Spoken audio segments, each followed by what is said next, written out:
ಕೊನೆಗೂ ಅಂದ್ಕೊಂಡಂಗೆ ಬೆಂಗಳೂರಲ್ಲಿ ಕಷ್ಟಪಟ್ಟು ದುಡಿದು ಒಂದು ಆಟೋನ ತೊಗೊಂಡೆ. ಇರೋ ಆಟೋನ ಊರಲ್ಲಿರೋ ಆಟೋನ ಸೇಲ್ ಮಾಡಿ ಆ ಬಂದಿರೋ ದುಡ್ಡು ಸೇರಿಸ್ಬಿಟ್ಟು ನಾನು ಕಷ್ಟಪಟ್ಟು ದುಡ್ದಿರೋ ದುಡ್ಡನ್ನು ಸೇರಿಸಿ ಗಾಡಿನ ತೊಗೊಂಡೆ. ಮತ್ತು ಒಂದು ಸ್ವಲ್ಪ ಸ್ಟಿಕ್ಕರಿಂಗ್ ಎಲ್ಲ ಮಾಡಿಸ್ಬೇಕಿತ್ತು ಗಾಡಿಗೆ. ಊರಿಂದನೇ ಸ್ಟಿಕ್ಕರಿಂಗ್ ಎಲ್ಲ ರೆಡಿ ಮಾಡಿಸ್ಕೊಂಡು ತೊಗೊಂಡು ಬಂದಿದ್ದೀನಿ. ಹಿಂದ್ಗಡೆ ಸ್ಟಾಪ್ ಸಿಗ್ನಲ್ ಅಂತೇಳಿ, ಸೌಂಡ್ ಹಾರ್ನು, ಆಮೇಲೆ ಆಟೋದಲ್ಲಿ 3+1 ಅಷ್ಟೇ ಪ್ಯಾಸೆಂಜರ್ನ ಹಾಕಬೇಕು ಅಂತೇಳಿ ಬರ್ಸ್ಕೊಂಡು, ಒಂದು ಹಿಂದ್ಗಡೆ ಒಂದು ಚಿಕ್ಕದ ಒಂದು ಲೈನ್ ಹಾಕಿಸ್ಕೊಂಡು, ಬ್ಯಾಕ್ ಸೈಡ್ ಚೆನ್ನಾಗಿ ಕಾಣಲಿ ಅಂತೇಳಿ ಮ್ಯಾಟ್ನ ತೊಗೊಂಡು ಬಂದಿದ್ದೀನಿ. ಫ್ರಂಟ್ ಫ್ರೇಮಲ್ಲಿ ಅಪ್ಪಾಜಿ ಅಂತ ಬರ್ಸಿದ್ದೀನಿ. ಹಳೆ ಗಾಡಿಗೂ ಅದೇ ಥರ ಇತ್ತು, ಇವಾಗಿರೋ ಗಾಡಿಗೂ ಅದೇ ಥರ ಸೇಮ್ ಆಗಿ ಬರ್ಸಿದ್ದೀನಿ ಗಾಡಿಗೆ.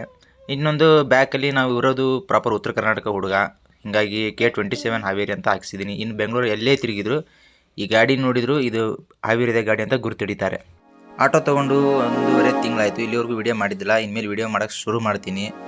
ಈ ವಿಡಿಯೋ ಇಷ್ಟ ಆದಲ್ಲಿ ಲೈಕ್ ಮಾಡಿ, ಸಬ್ಸ್ಕ್ರೈಬ್ ಆಗಿ, ಶೇರ್ ಮಾಡಿ, ಹೀಗೆ ಯಾವಾಗಲೂ ಸಪೋರ್ಟ್ ಮಾಡ್ತಾ ಇರಿ.